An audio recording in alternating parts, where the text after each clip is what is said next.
Veeraiah Chowdary హత్యను జీర్ణించుకోలేకపోతున్నామని CM Chandrababu అన్నారు. వీరయ్య చౌదరి హత్య కేసుపై అన్ని కోణాల్లో దర్యాప్తు జరుగుతోందని అన్నారు. నిందితుల కోసం 12 బృందాలు గాలిస్తున్నాయని అన్నారు. వీరయ్యను దారుణంగా హత్య చేశారని సీఎం అన్నారు.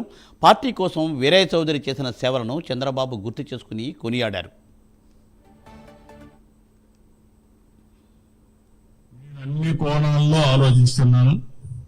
రాజకీయ కోణం, ఇలాంటి వ్యాపారం, అన్ని కోణాల్లో ఎగ్జామిన్ చేస్తాం. నేరస్తుల్ని అన్ని కోణాల్లో మనం చూస్తే తప్ప ఒకవేళ వీళ్ళే చేశారా లేకుంటే హైడ్ గుండాస్ అన్నది ఇచ్చారా, అలాంటి ప్రొఫెషనల్స్ మీద ఇచ్చారా అనే కోణం కూడా ఎగ్జామిన్ చేస్తున్నాం. ఏ కోణం కూడా వదిలిపెట్టాం.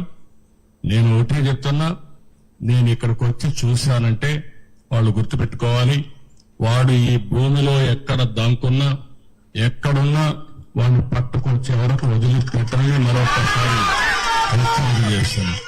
చేసే వరకు ఛేదించే వరకు